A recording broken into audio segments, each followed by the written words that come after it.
They're usually positioned around 40, 50, 60 because they end up missing. So there is still a little bit of control, a little bit of discipline required in the sprint event. There is, and Roman Rees, we saw him take 30 seconds. Samuelsson, we've just seen drop 3 seconds, 2.3 seconds. I think Samuelsson will shoot in 24 seconds.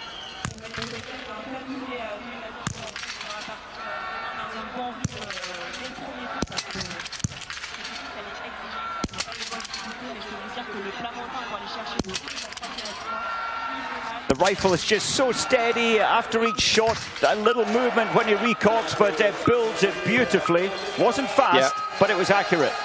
Up to 95% hit rate in the prone for Sapala for the season. And that gives him a bit of a confidence boost for the remaining 6.6 kilometers. Squeezes inside Rees' time. And he's got one of the Norwegians. Was that Lygrid just heading out? I think that was Tarjei. Tarjei, yeah, that's more like it. Johannes Berg, of course, starting 12. Christiansen started 29 for the Norwegian team. Number 5 just coming through was Scott Gow.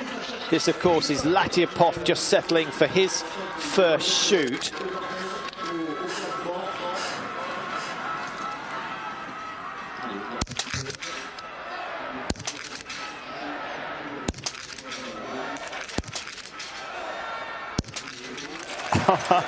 That was fantastic. Wow. 1.6 to 1.8 seconds in between each shot.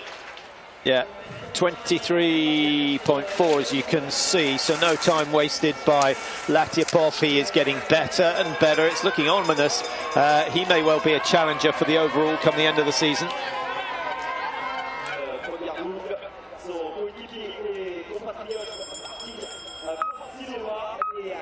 Now, Martin Ponsiloma, sprint world champion, and he looked better in Hogfilson, Mike. Had a very good sprint event there, and I wonder, can he match the best in terms of ski speed? I think he can, Patrick. His weakness, if he has any, it is the shooting, where you get some very good days from Ponsiloma, but you get some pretty poor days as well. Last weekend it went well, coming second, missing one target.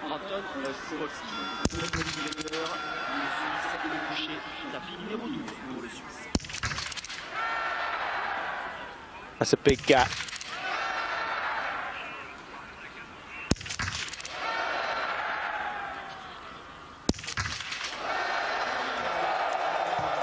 Yeah, an average of, what, 3.7, 3.8 in between shots, 35.6. Benny Vega is not quick enough to afford to be able to throw away those sort of seconds.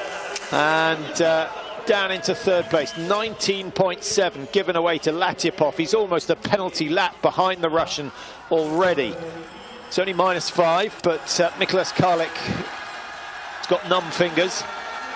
Yes, usually takes. How many times do you have to whirl your hands around your head to get any blood in there? Oh, you need a good few spin arounds, at least 10. Yeah. Well, I'm up at 40 just to get the blood down there. So, Karlik with 8 seconds given away on that first loop. Keep an eye on the top right-hand corner of your screen. Johannes Tingis for the first shoot. Remember, the 2 times he's won here, he has shot the perfect 10 out of 10.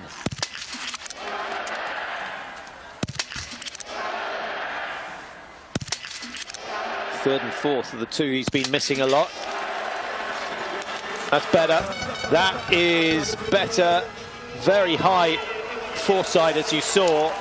And I wonder whether there'll be more adjustments. I think he's changed his kit more than anyone else over the last couple of seasons, hasn't he, Mike? He certainly, yes, he's gone through that process of another change this summer. You're absolutely right. And that's, for me, that's an unsettled, he's an absolute star in biathlon, but there's something unsettled there when you keep looking at better equipment. So Christiansen, he was in yellow at the end of week 2 of the tour, had it at the start of Hogfilson, but Could he handle the pressure? Well, we're not to know whether it was the pressure. Hogfilson, the Norwegian team, struggled a little bit with the ski conditions. The athletes actually, Mike, were pretty loyal to their technicians, but there's no doubt they were not firing on all cylinders there. As we have a look at the standings after that first shoot, and Johannes Tingsbo, I think that's the first time he's been at the top of any leaderboard this year. Well, he'll be very happy second time round. He did lose 7 seconds, Patrick, to Lachipov's time in terms of shooting. That's quite a lot of time. If he loses it second time, that's nearly 15 seconds lost on the range. It's expensive. Yeah, compare this to Benny Vega. 2.4, but the penalty, the miss is expensive for Simonetta. Now, Quentin Fillon-Maillet, just listen to the crowd when he exits the stadium. That's got to be worth 5 seconds a lap, at least for Fillon-Maillet. They desperately want to see a French victory here today. No Martin Fourcade to provide that. But actually, even Martin Fourcade used to find it hard to win here. He certainly did. He really felt the pressure. Fillon-Maillet, I felt, was a little tired on Sunday in the relay. His legs were absolutely, totally fatigued from his performances winning the pursuit. Well, it's a good thing he didn't start racing again till Friday. Should have been able to do something about it. What about Samuelson? 10.9 outside. There's been a turnaround, Mike, and he's 10 seconds down on Johannes Tingsbo and a missed target. Maybe the advantage switching towards the Norwegian. Well, it is early days, isn't it? Christensen always looks so easy, as if he's out for a Sunday ski, but so strong and such a tall figure. He covers the distance well.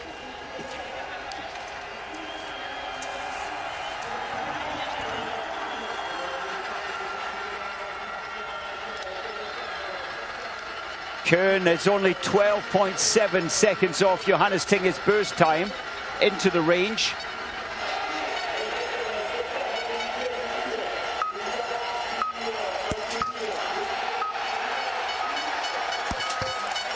Got his first ever win last week as Jacquelin leads, and Kuhn will have been aware of the rise in decibels here in the Grand Ponnard Stadium. 5 out of 5, that's nice enough. Is he going to get his second successive sprint win? He looks a different beast to me this year, Mike. He looks stronger in the core. The leg. German skiers always have powerful legs when they train at Ruhpolding, but he just looks more controlled. Yes, there's great strength there. Here's Jesper Nellen.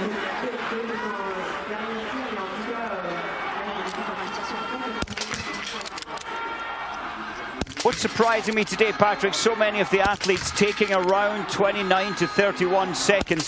So nobody, or most of the big names, are not wanting to risk missing a target.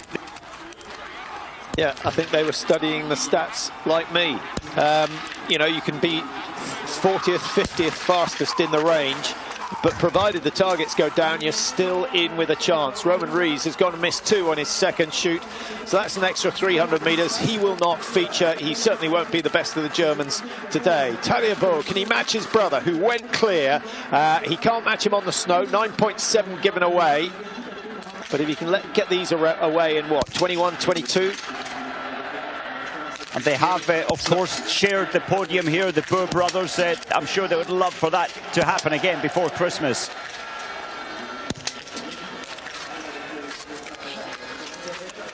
So an expensive miss for the older brother, Sapala. Second shot, clear as you can see in the prone. We expect that now. Standing is where he's had any issues, if he's had them. Still a good season for Sapala, top 16 in the World Cup standings at the moment. Shame about number 1. Otherwise, that would have set a pretty good target.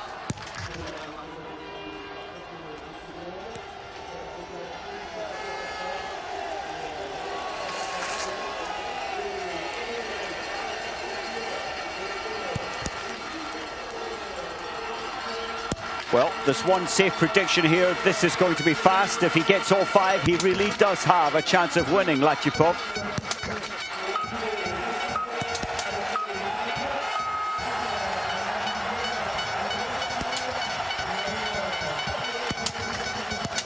Yeah, I think he's been told to make sure. Not exactly a rhythmical shoot. 4.5 down to 2.1, back up to what, 4.1? 5.2 for that last one, but 5 have fallen, and as you say, Mike, he's in contention after that performance. And you know, with the consistency that Latypov has shown so far this year, he deserves a shot at the top spot on the podium. Yes, he does. And just looking at the track, of course, Johannes Tingesbo is chasing his time on the track, but Johannes is not really creating a big deficit. He's only got 5 seconds advantage coming into the second shoot. Ponsiluoma slow to the first shoot. Have the Swedes finally run out of gas, or have they not quite got the ski preparation right today? Yes, I think those first 2 World Cups at home, they really dug deep there. There was a lot of tension in terms of Olympic selection to secure your position in the national team. So the athletes have been racing very, very hard the last 4 weekends. Yeah, it's a tough program now pre-Christmas with 4 rounds of the World Cup. Lazewski, is he going to become the 3rd man to clear all 10? Latypov has done it. Komanocki has done it for Japan, and could be on for another sort of top 15 result. That would be great. And Lazewski has done it, and I think we can already say that it's going to take 10 out of 10 to win this. I can't think of anyone other than Samuelsson who has shown enough ski speed this year to miss and still think they're going to win.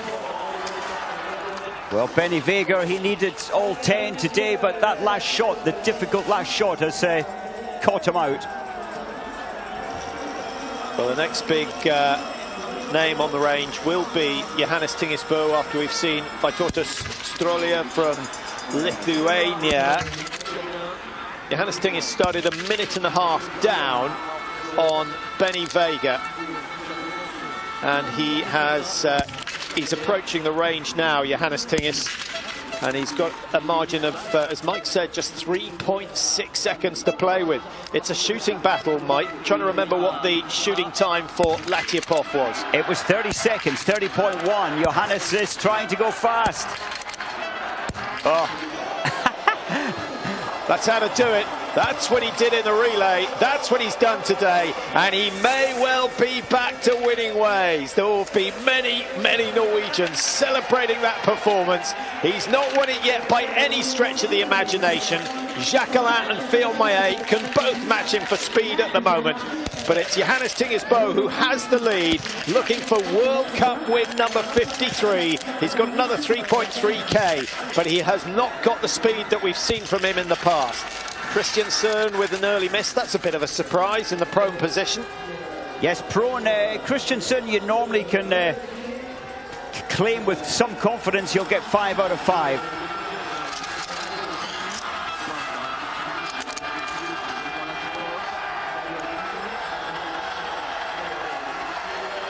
What's this going to be? 15 seconds to the first shot? Maybe even more.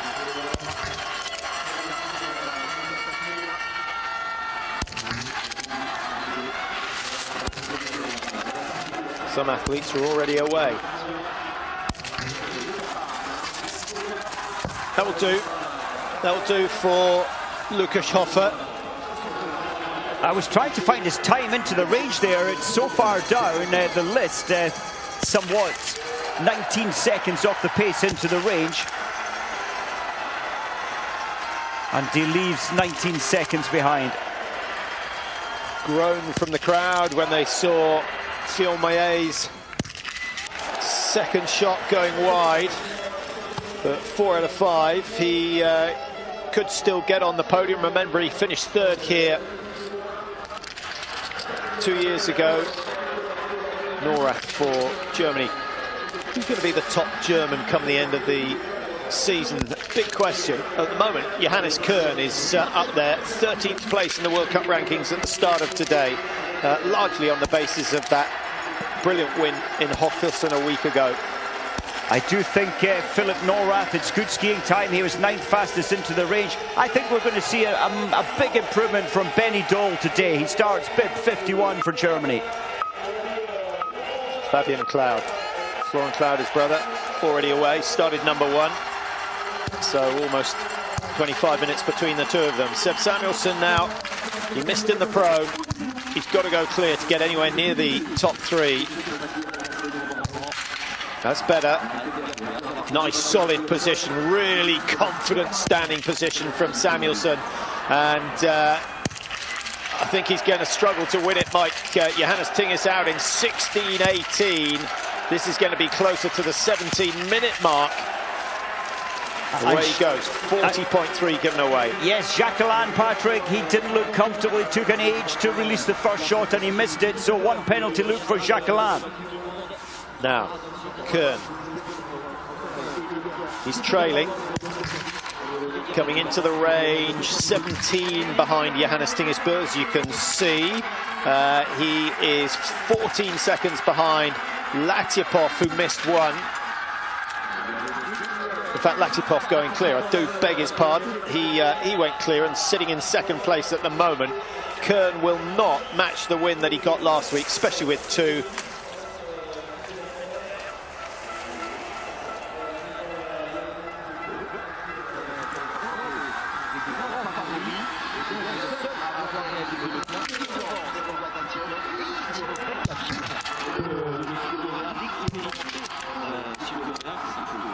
Spinelli may well end up being the best Swede today.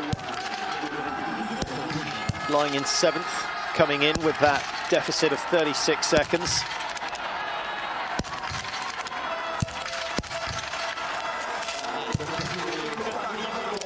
Four out of 5, Loganov on his first shoot. Loganov ranked 15 so far this year. Sprint is his best discipline. This is where he figures he has the best chance of winning. Just missed the podium in Hoffelsen, finishing 4th in the race that Kern won. And Loganov exits pretty sharply. Latyapov on the charge for home. This is it going to be his best of the season? Started early, and Latyapov, who's had only 1 podium in his career, would dearly love to be in the top 3. He sets a very tough time, 23:37. But remember, Johannes Tingis won in 22:06 when he won here, 2017. So I suspect we will see that time bettered.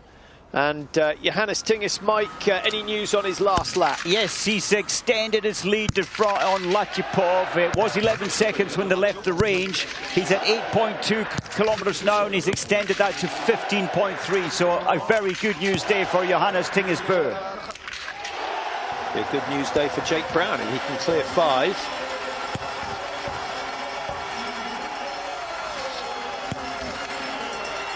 Oh, that was such a mind game going on there. He felt those 5 were going to go down. He looked stable, and then he started thinking about the outcomes. He was performing very well at that point.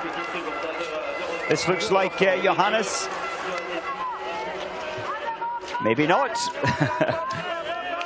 Lazuski's having a good race. 3rd position, although not many in yet at the finish line.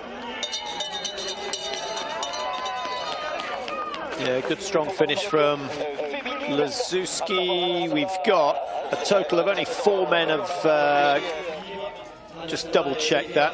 I think we must have a few more than 4 clear. 5 athletes clear after the second shoot at the moment. Lazuski is one of them, but still finds himself almost a minute behind Latyapov, the race leader. Johannes Tingis started 2 minutes down on Lazuski, so he should be in around a minute and a half. Maybe even just slightly quicker than that.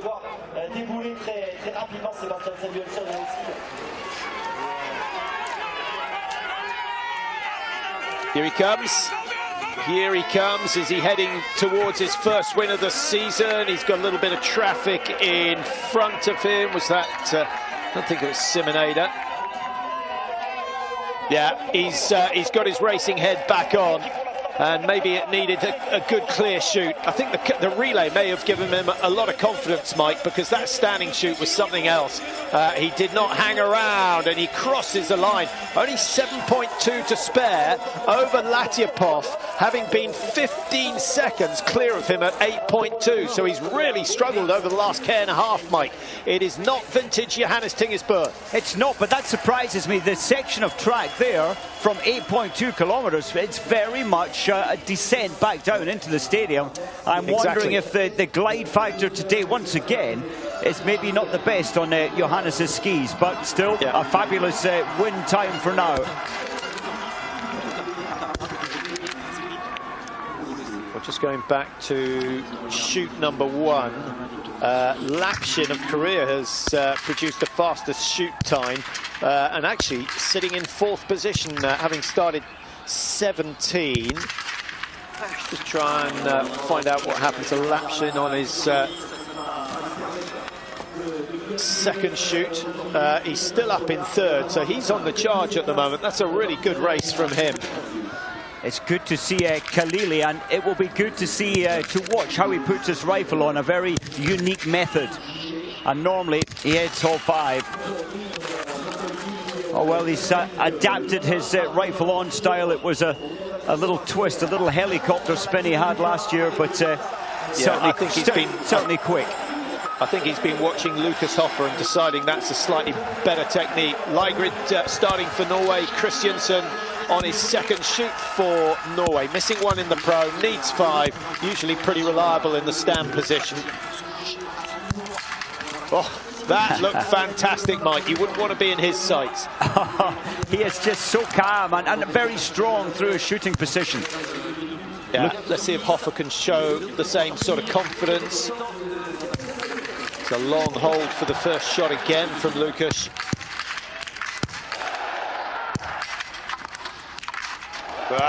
Let that last one go. That was bad discipline for someone of his experience. And 2 penalty loops. Now, here comes Samuelsson. And Samuelsson, last time we saw him, was down in 5th position. Actually, by 8.2, he'd moved up into 4th position, 42 seconds off the leaders. He's not going to win here today, but is he going to do enough to defend the yellow bib? He's only got some 7 points ahead of Jacquelin. Christiansen some 25 points behind. He should be able to hold off the Norwegian. And Samuelsson goes 3rd for now. 40 seconds given away for tomorrow's pursuit. Now, Lapshin's had a great race so far, Mike, wearing 17. Here he comes, 0-0 on the range, and Lapshin could be in for his first podium of the season. Well, that's some turnaround. Last week, 6 days ago, when he raced this race in Hochfilzen, he was 69th position. He did miss 3, though.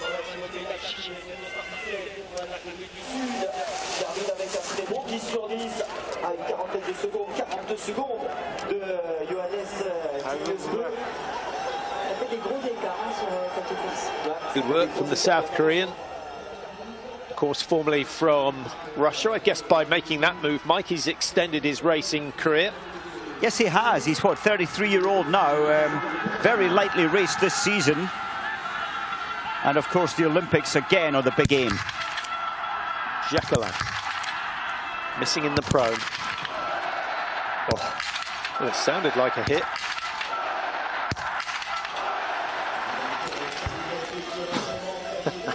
One and a half seconds in between shots, quick to realign, and on the whole pretty accurate, but an 80% hit rate for Jacquelin.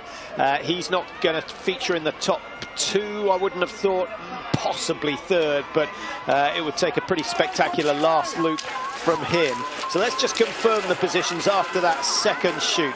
Johannes Tingesbø is fastest, Latyapov 2nd, Lapshin, who's just crossed the finish line, 3rd, and Smolsky lying in 4th position, 27 behind. He started 26, so he'll be finishing in the next 3 minutes or so after Jesper Nellin comes across the line, take away 26 seconds, and Nellin would have gone into the top 3. As it is, 6th position, and Is he going to be the best Swede? No, because we've already got Samuelsson sitting in third, 40 seconds behind. Just out on the track, Patrick. Fillon-Maillet is in fourth position. He's only to find 2 more seconds to move up into third place. So I think we'll see Fillon-Maillet on the podium.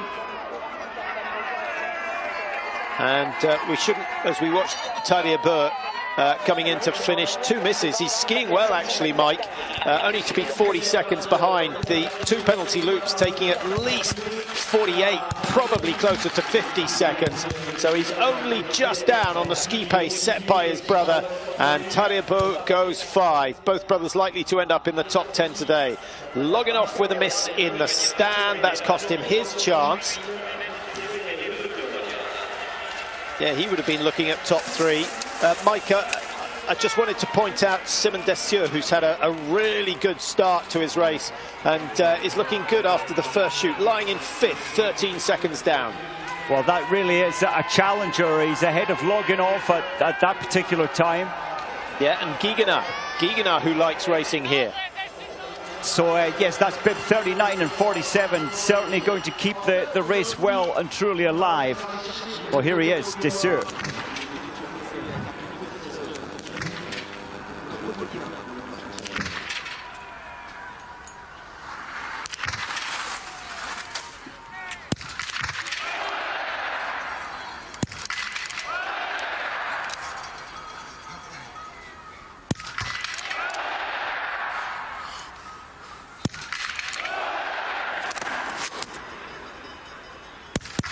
Slightly unorthodox order at the end of his standing shoot. Oh, is that what threw him out? Just under the 90% hit rate today. And another miss in the stand.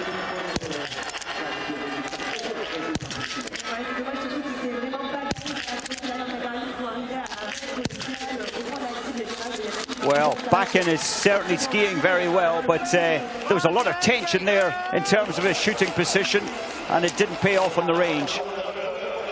Now, Smolski on the charge, and he's been in a good position all the way through the race today. Smolski, who's got a PB of 3rd, he did that in Hopfilson this year, so he's hit a rich vein of form over the last couple of weeks, and he goes into 3rd position. That's fantastic, Mike. What a change around. That is incredible, isn't it? The team have got energy, they've got momentum, and the ski speed is just going up and up each race. Yeah, Hannah Sola going like the wind for the women, missing out yesterday. Good women's race yesterday in the sprint.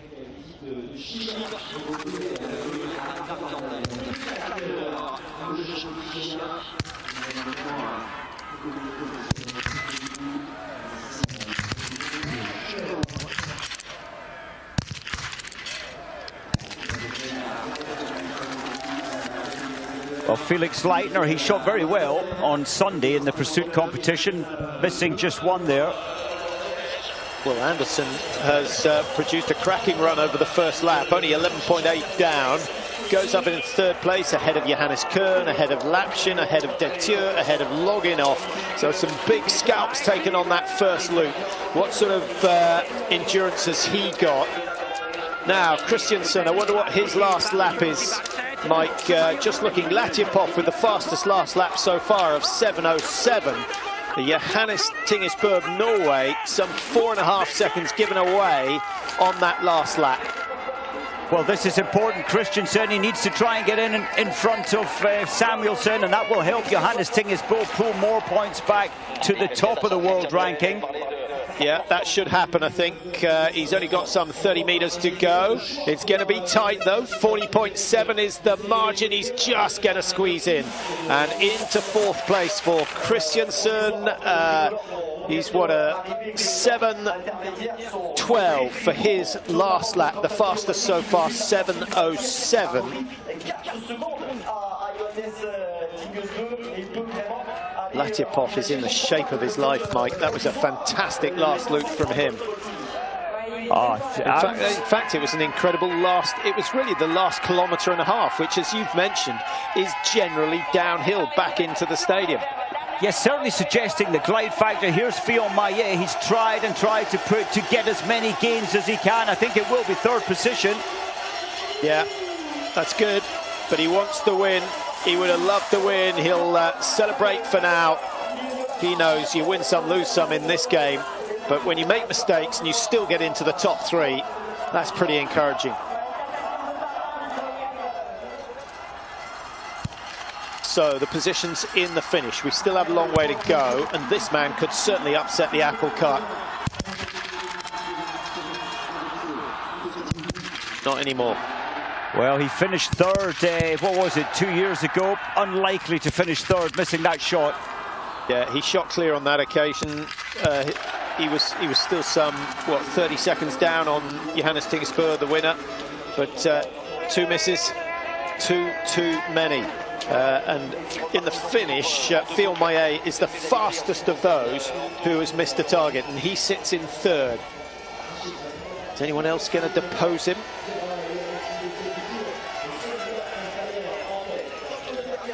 Well, Johannes Tingesbø, Patrick, with the big names crossing the line, not challenging. He must be feeling a lot better today. Yeah, I wonder whether this is going to be the catalyst for his season. A change in form. Is it all about confidence? I'm still not convinced he's on his best form. No, I have that same feeling. His form is much better on the skis, but certainly the confidence in terms of shooting, still very careful, prone shooting, 30 seconds, rapid fire stand, and that is the confidence coming back for Johannes. Yeah, this could be the fastest time with 2 misses, so Jacquelin is still there. He'll be a contender tomorrow in the pursuit. He is, of course, the double world champion when it comes to pursuits. Got that brilliant victory in Pachuca at the Worlds last year to defend his title. Fabian Cloud.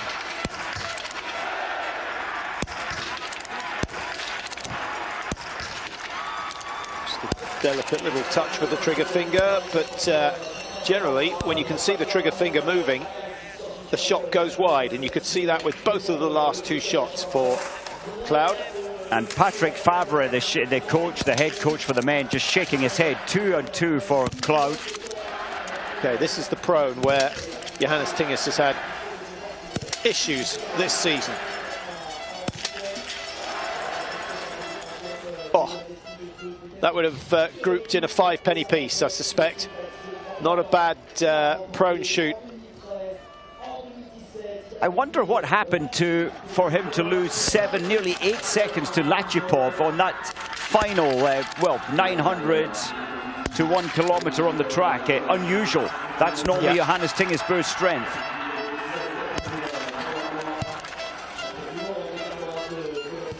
Well, Benedict Doll, who is the defending champion here in the sprint event, misses 1, and I think fair to say he's thrown away his chance. I beg to differ, Mike, because I don't think Johannes Tinges he's one of those racers who's never been able to control his pace early on, and therefore has slightly less to give later on. And I wonder whether Latypov saved something for the last lap. Well, interesting. Johannes, historically, yes, he's punched hard on the first lap, but yes, and can burn out a little towards the end. But certainly the early punch, he used to lead into the first shoot by 17 seconds, Johannes, and then it was survival after that. But I thought he may have a little more for that last lap today. Yeah, but I think you're absolutely right. The loss of time over that last kilometre is slightly unusual. Could he have taken a tumble? It's possible. We didn't see anything, haven't heard anything from out on the tracks. And it's hard to believe that the Norwegians have made that bad a choice with the base of the ski. Now, let's see what De Tuut has done. Take away 26 seconds, which is his penalty time. And this would have been looking at a top 3. As it is, he's up against, he's not going to match Lapshin. Loganov on 49, I think will be safe. And Tarjei Bø may well move down 1 position. He will, down into 11th. De Tuut goes 10. And we now have 1, 2, 3 Frenchmen in the top 10. Once again, looking like the strongest nation. And that's great news for them tomorrow as well, isn't it? The pursuit competition and the deficit time, it's nothing. Just Detur 52 seconds behind Johannes Tingesbø tomorrow. Femling and Mustonen. Yeah, just wondering with the French, Mike, massive investment made for the Albertville Olympics. And really, this is still the legacy of that investment. It is. That's all those years ago, nearly 30 years ago. And the team prior to that in 1988, the Olympics before, they weren't top rated, but slowly they got better leading into that one Olympic Games, which changed French biathlon completely. And then the women coming in to race there in Albertville as well. They really had developed for the 8 previous years a very strong women's team, which remains to this day. Yeah, that's absolutely true, and I wonder how important it is that they've had men who have consistently won the overall World Cup. Raphael Poré, of course, Martin Fourcade, dominant for what a 7-8 year period, and that of course has kept the media glued to everything that the biathlon team have done. Yes, I think what Raphael Poré did, he put French biathlon on the map, but Martin Fourcade really made it a very popular and televised, big audience sport. Yeah. Another miss from Bakken. If Anderson goes clear, we have a contender for a top 3. Margin between the top 3 at the moment, 21 seconds. Comfortably inside that. Now, what's he made of? Oh. Stern stuff. That is a good shoot, really consistent. Ziggy Mazet likes it, and 24.4 makes it a strong performance from Anderson. Lapshin is going down into 3rd, but remember, Lapshin still has a good time. Not the fastest anymore on that last loop. Phil Maillet, the quickest now.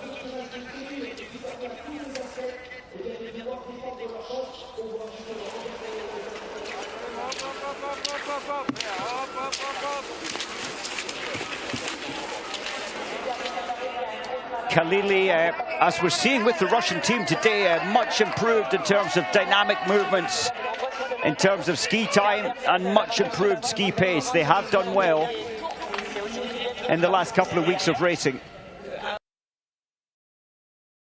Having a fabulous day. Anderson, who was 6 down on Latyapov, he's now 7 down on Latyapov. And has 8 seconds to play with ahead of Smolsky. He has got to keep that work rate up. Gigenar goes 17 with 2 misses, 1:12, 50 seconds off. He would be looking at the podium. He's just praying for that clear shoot, because he's certainly podium potential if he can get the perfect score. Well, there are the standings. We still have a couple of quick athletes out on the track. Both of them are Norwegian, so the Norwegian flag could be very much in evidence in the top 5 at the end of today. Here's the man who put in such a good challenge for the overall title last year. Oh, best shoot of the day, Mike? That was exceptional. I think Johannes Tingesbø on his standing shoot, compared to where he has been the last few weekends, for me that was the shoot of the day, and Ligrid very close in 2nd place. Quickest standing shoot of the day. Had to double check this. Yaliot now, 17.8. I thought you were going to say Lapshin. He's normally takes all the risk on the range. Yeah, Lapshin's on 19. We've got Ermit's on 20. Bakken on 21.2. He missed one. Johannes Tingesbø did a 21.4 and hit all 5, which is part of the reason that he's sitting on top of the table at the moment.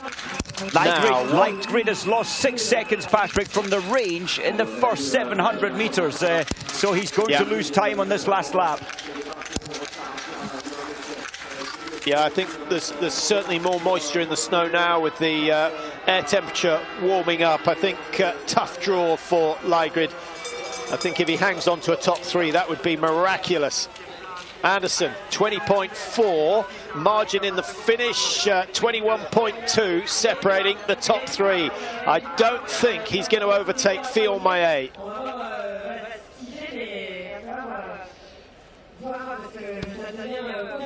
Benedict Dole can't repeat his performance from the last time we raced here, which was December 2019. He won on that occasion with a time of 23:22, and all 3 podium finishers shot the perfect score. At the moment, Fiolmaillet, with 9 out of 10, is still hanging on to 3rd position.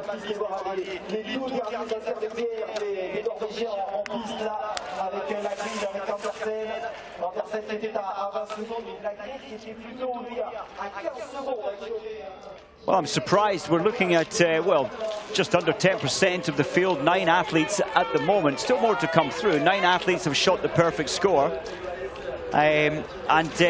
I am surprised. There's no wind influence whatsoever, so it's just the athletes coming in and taking a little too much risk in terms of shooting speed, picking up penalties. Lygrid up to 8.2. He was in 3rd last time we saw him, only 20 seconds down on the leaders. He was just 0.1 of a second ahead of his teammate Anderson, who is still on 20.4. And Lygrid a little way to go. Fiolmaillet on 27. He's into 23. Lygrid sitting 4th now. Latyapov will breathe a sigh of relief in the finish area, because it's Latyapov of Russia who is in second position behind Johannes Tingesbø. And I think Norway, are they going to have to settle for, I think they may have to settle for just 1 podium finish. It seems that way now. Philip Fjeld Andersen maybe is the one to bring them through. He was in 3rd place at that distance where we saw Lygrid 20 seconds behind. I was saying the moisture in the snow up until about 1 o'clock, that was the case, but definitely there has been a drop in temperature since then, and I wonder whether Bormolini has benefited from a really late start. He shot brilliantly. That is fantastic, and number 71 could be on for a PB today. 10 out of 10. He's only just over 40 seconds behind.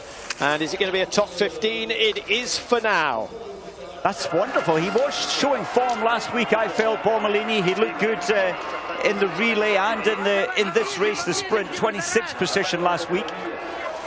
Anderson with 200 meters to go, 13 seconds to achieve it. Even Usain Bolt wouldn't manage that, and he won't match the leading time of Johannes Tingesbø. Latyapov at 7.2 is safe. Fiolmaillet is the man who's watching the big screen now, and he's hoping that the Norwegian doesn't appear, but this is going to be tight. 21.2 is the target, 15 seconds for the last 100 meters. Luckily, he gets a little bit of boost from that drop into the stadium. 50 meters to go now for Anderson. He's picked up the speed over the last few laps. He's going 3rd. Fiolmaillet is down to 4, and the French miss out on a podium finisher. But Anderson, well, he celebrates, but does he know that his teammate Lygrid is in a very, very similar position, only, what, 3 seconds apart, going through 8.2. Well, by far and away his best ever performance at the World Cup, and you know what, a podium may well have bought his ticket to Beijing.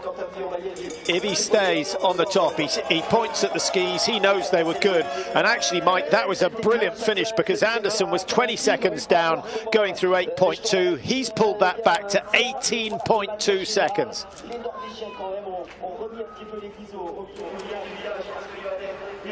Fastest last lap still goes to Fiolmaillet. Now here is Sturlaholm Lygrid, unless I'm mistaken, it is Lygrid, and 21. Well, by this stage, in fact, he looks to be on a similar sort of time scale to Anderson. He was 3.4 seconds behind his teammate. So here we go, 18.2. I think he's just going to miss it, isn't he, Mike? I feel that. I think he is. He certainly has improved the pace from where we saw him at 8.2, but no, he's running out of time. In fact, I think he's going to finish behind Fiolmaillet. Well, it's going to be very, very tight. He's got 3 seconds to get inside the Frenchman. Oh, he's got 20 meters. You're absolutely right. And Smolski is the man who gets pushed down. Fiolmaillet stays number 4, but 3 Norwegians now in the top 5 positions. Suddenly, it looks very healthy for last year's Nations champions. Well, a late starter, Povernitsin, may well get those who thought they're safe and sound on the podium and may well keep them on the edge of their seat for the next 15, 18 minutes. Well, he's lost 15 already. He can't afford to lose any more time if that's the case. So he's got to shoot clear and he's got to pick the pace up on the last loop. And if it drops, the temperature drops another degree or so, there may be an increased amount of ice in the surface snow. So Vostov with a good prone shoot, but time taken 30.2. Well, I mean, they are challenging times. That's only, what, some 4 seconds behind Anderson's time and 7 seconds behind Ligrid.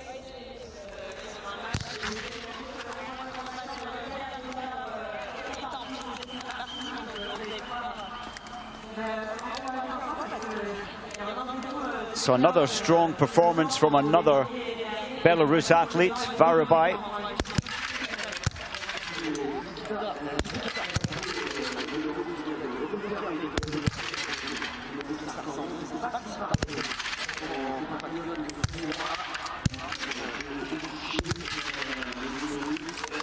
So his first and the last from 5 shots. He was having a great race, but the pressure just getting to him.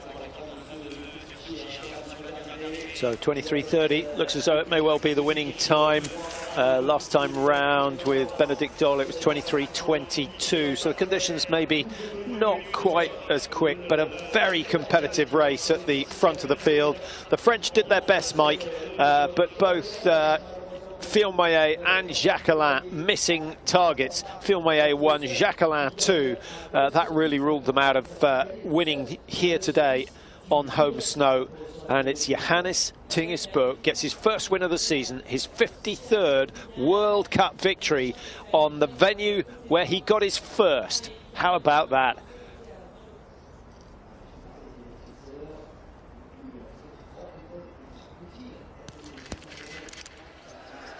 Yes, amazing stats there, Patrick, from Johannes Tingesbø. 8 years ago, when he was just 20-year-old, expectations were wide open then. He knew he could be a world beater, and he did start all that time ago. Eric Lesser could threaten. This is okay. Maybe doesn't quite have the ski speed to match the fast Norwegians, Anderson and Ligrid. Yeah, I think realistically, Lesser, with that sort of a margin on the first lap, if he stays within a minute of the winning time, he's done well. That will just put him inside the top 20. Quite a big margin down to 60. Mike at the moment sitting at 3 minutes 8 seconds. Well, maybe that's a real indication of how strong this upper 15, 18 athletes are now in men's biathlon. Oh, so Benny Dahl missed 2, Philip Horn has missed 2, the German team are missing, well, 20% of the targets today, most of them. Yeah, Kern, last week's winner, missing 2 as well. Norath missed 1. So you're right, nothing really for Mark Kurtner to be dancing around the dinner table tonight. He doesn't often do that much. As I said it, I wondered when he last did that. Maybe it was last Saturday when Kern took the first German victory in a sprint race for almost 2 years. Well, it's 2 years ago this week. So maybe he did dance last Saturday night. No, actually, he did like his nightclubs when he was a top-class athlete, actually. Well, everyone of his, and certainly my age, should be a closet dancer as far as I'm concerned. Sorry, Vostov. Skiing nicely. A slightly lonely race out there at this stage. You haven't got the athletes to latch in behind who are on their first lap, and you can get that drag-on effect by tucking in behind them. Contrasting techniques there. Labastau, who was the last starter, 1:11, sticking to the skate 1. And Bormolini now. This is a really good effort from Bormolini. Just misses that top 15, but he stayed within a minute. He'll have a great start in the pursuit tomorrow if he recovers in time. He's put it all out there. That's a good effort from him.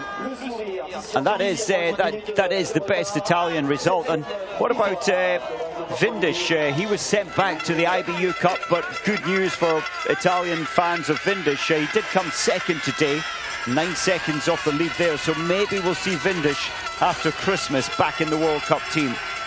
Yeah, I wonder, is that just a wake-up call, or do you think Vindish himself saying, look, take the pressure away for a bit, and I'll refine my confidence? Yeah, maybe he just wasn't producing through his rifle. He wasn't giving any decent Italian results, and at the end of the day, there are young and up-and-coming athletes ready to replace you. So he was sent back. Maybe you're right, as a warning, right, you need to lift your game. And I think he did do that today by hitting 18 out of 20 in the individual, the 20-kilometer race.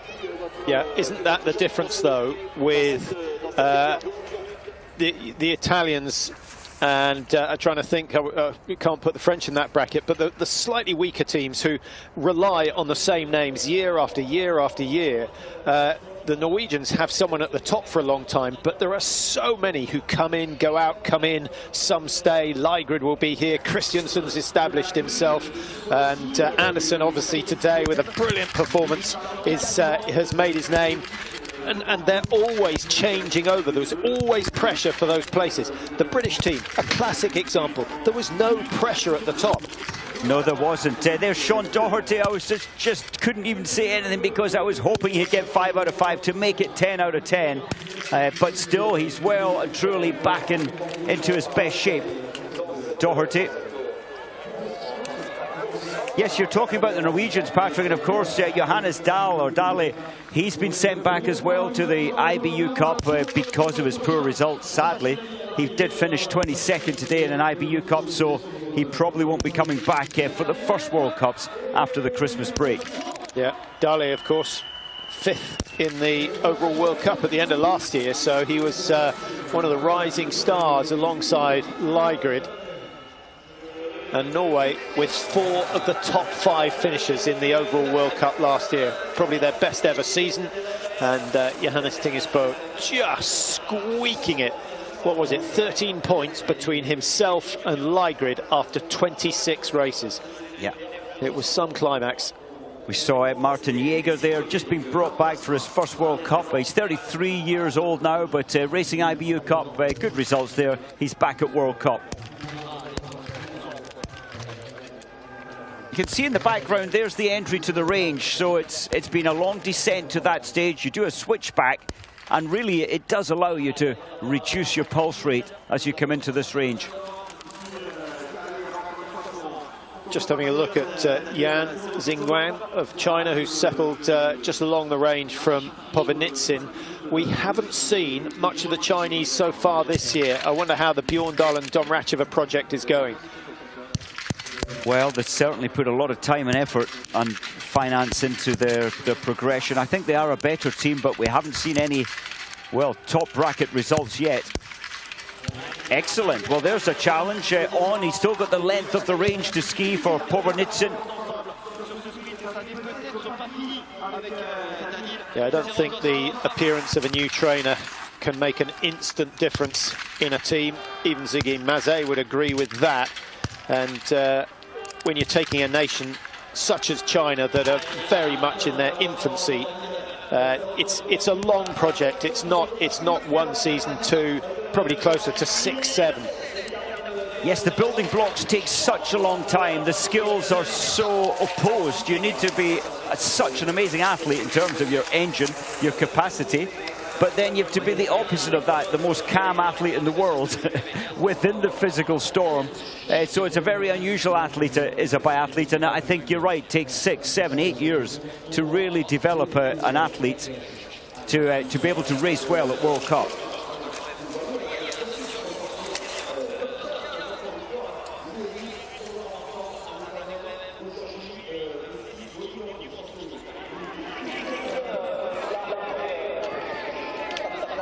Well, Farabai getting a little bit tied up, and just looking to see how expensive that mistake could be. He should just about squeeze into the top 40, so if he doesn't, he's lost himself some World Cup points as a result of that little stumble.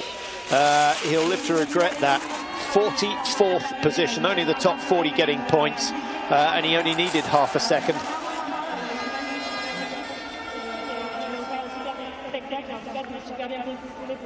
Just thinking, as Eric comes in, Patrick, this venue, I don't think there's ever been an athlete who's found one particular venue so successful as Johannes Tinges Day as he's done today. From 8 races prior to today, 6 wins, so now 7 wins from 9 races. It's exceptional. Yeah, and he finished 4th in the sprint last time here.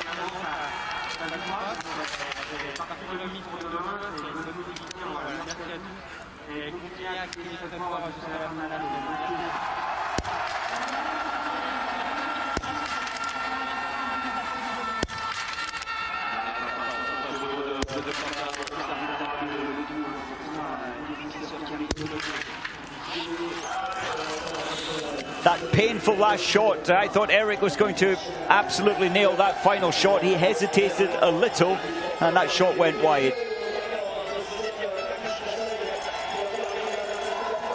Philip Horn missing 2, 123 behind. The ski speed is good. Take the penalties away, and absolutely a contender. Only 11 perfect scores on the range so far. I was expecting to see something closer to 20 to back up my theory that the shooting here actually, Mike, is easier than many ranges that we go to. It really is, and especially the recovery. There is always some risk taken today in a sprint competition. Athletes are pushing to the edge their safe shooting speed, and Johannes Tinges didn't get caught up in that trap with a almost 31-second stop-start time on the range for his prone shooting, but he took all the risk in the stand, and it did pay off.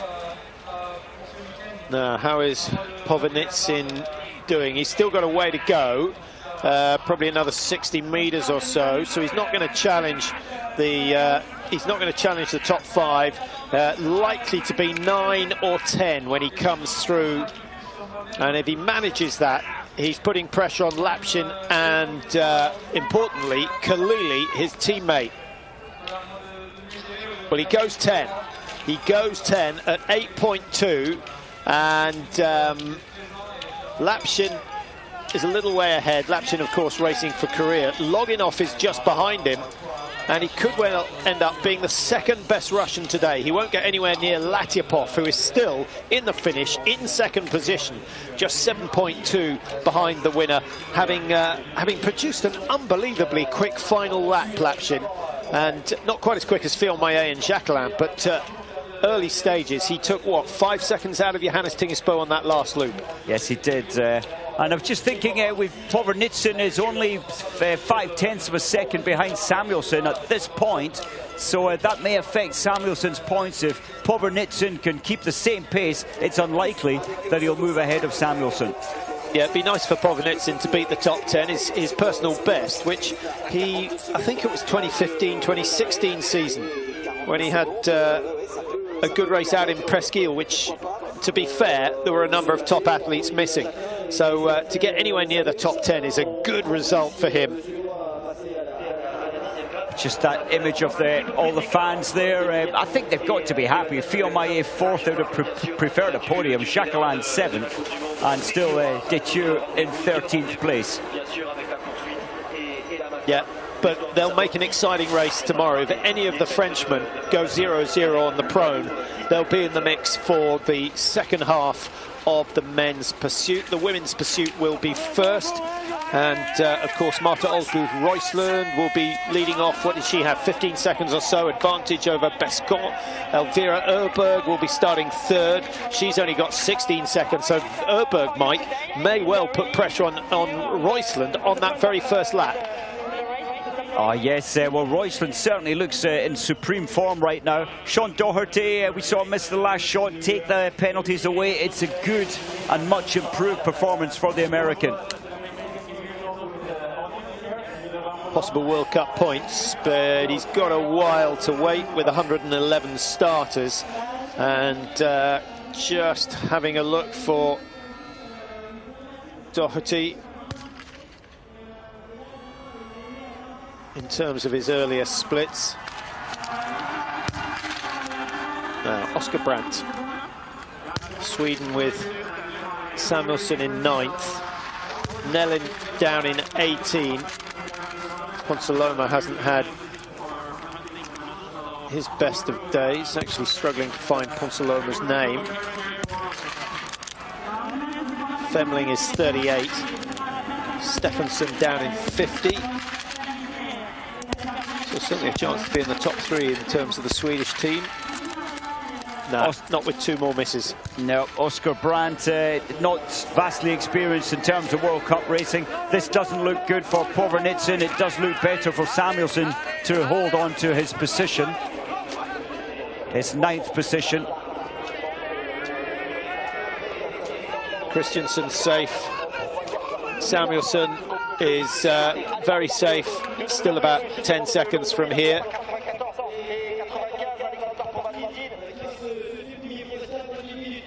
Looking at about 51 seconds there or thereabouts. 52.3, and Povernitsin, losing a lot of places over that last kilometre. 52.3 and 14th place. Serek Vostov, now that's the sort of finish that Povernitsin needed. Well, this reminds me of the great Vladimir Drakshev, the tempo, the small stature, but the absolute warrior on skis, never stopped fighting.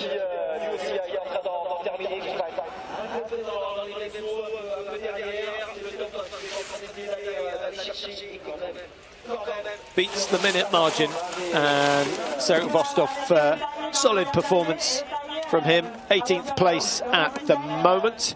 In terms of Russians ahead of him, we've got Povernitsin, we've just seen finish going into 14, and then Latyapov, by far and away the best, in 2nd place with a time of 23:37.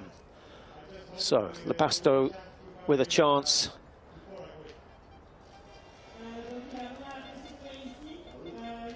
Can he join the 11 men with the perfect score?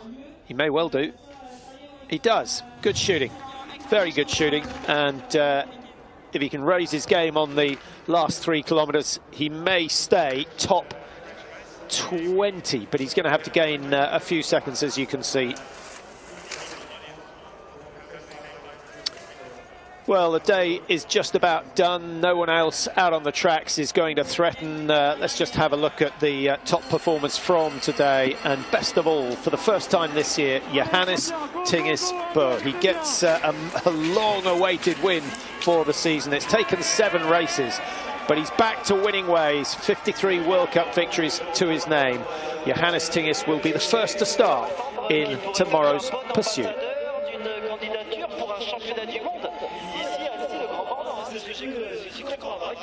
Qu'il viendrait d'un très bon œil que les championnats du monde se déroulent dans ce stade s'il vivait car donc avec un ambassadeur de cette là donc on va pouvoir venir, c'est pas mal. C'est parler des bleus, il vient parler des bleus, donc ça c'est pas mal du tout aussi. On a des stades grands bleus.